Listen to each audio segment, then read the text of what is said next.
दोस्तों, बिहार की सियासत में भूचाल आ गया है। एक दिन पहले की खबर है और अब तक पहुंच गई होगी कि कैसे तेजस्वी यादव का नाम अचानक से वोटर लिस्ट से गायब हो जाता है। एक एपिक नंबर जिसके जरिए आप अपना वोटर लिस्ट में नाम ढूंढ सकते हैं, कौन सा बूथ है, उसी का इस्तेमाल तेजस्वी यादव ने किया था। जैसे ही भूचाल बचा वैसे ही भारतीय जनता पार्टी समेत चुनाव आयोग दोनों सहम गए कि क्या गलती पकड़ी गई। 4 घंटे के भीतर ही सब ठीक करने की कोशिश की, नया एपिक नंबर जारी किया गया, तमाम चीजों पर पानी डालने की कोशिश की और फिर गोदी मीडिया के साथ साथ भारतीय जनता पार्टी के नेता प्रवक्ता बताने लगे कि तेजस्वी यादव झूठ बोल रहे थे। यहां तक तो ठीक था, लेकिन हालत तब ज्यादा खराब हो गई जब बड़े बड़े अधिकारियों ने भी इलेक्शन कमीशन की पोल खोलनी शुरू कर दी है। उन्होंने साफ साफ लफ्जों में बता दिया कि इलेक्शन कमीशन ऑफ इंडिया, जी हां, बड़े बड़े अधिकारी, उन्होंने कहा कि election commission of India Bihar की जनता के साथ खिलवाड़ कर रहा है।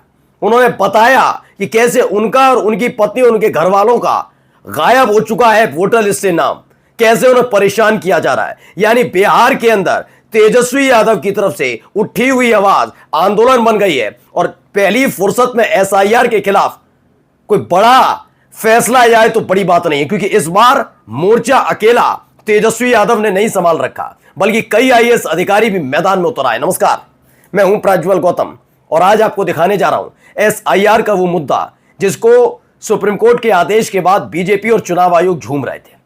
चुनाव आयोग तो इसलिए झूम रहा है कि भैया उसे जो करना है बड़ा आसानी से वो करता रहे, जैसे हरियाणा से लेकर महाराष्ट्र और महाराष्ट्र से लेकर अलग अलग जगह करता रहा है। इस बार उसे लगा बिहार में हो जाएगा और आका खुश होंगे, लेकिन आका तो तब खुश होंगे ना जब बचेंगे। पहले तो मैं कहता हूं ना, एक बेवकूफ दोस्त से समझदार दुश्मन होना अच्छा है।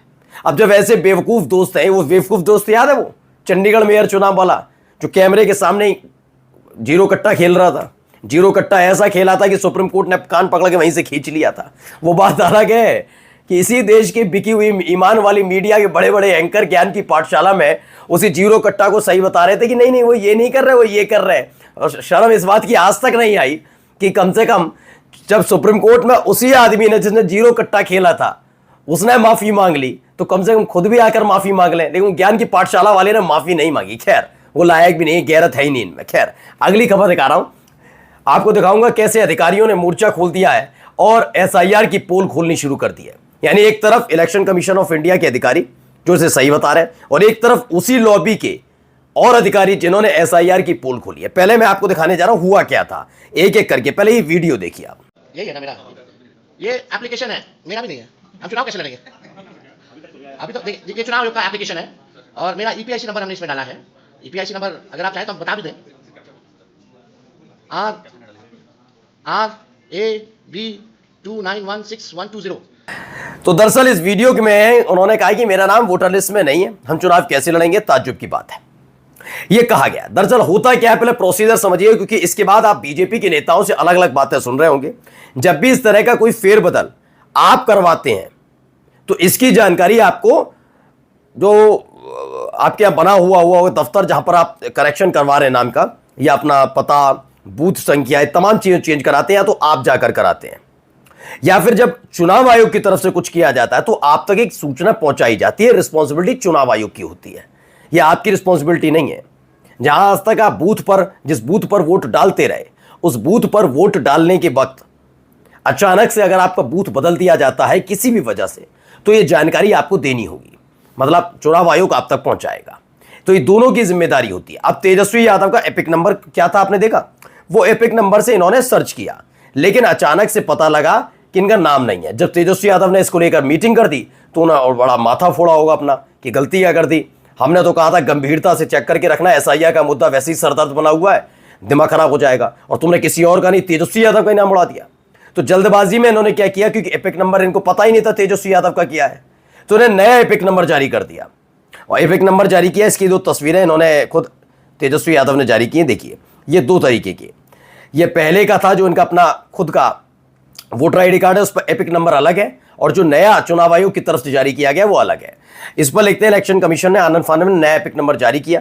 तेजस्वी जी ने एपिक नंबर RAB29162120 से नाम चेक किया, नो रिकॉर्ड फाउंड दिखा। सवाल उठाया तो जिला प्रशासन नया एपिक नंबर RAB 055 228 और नया बूथ नंबर जारी कर दिया। सोचिए, जो नेता नहीं आम आदमी उसका नया एपिक नंबर या बूथ नंबर आ पाएगा?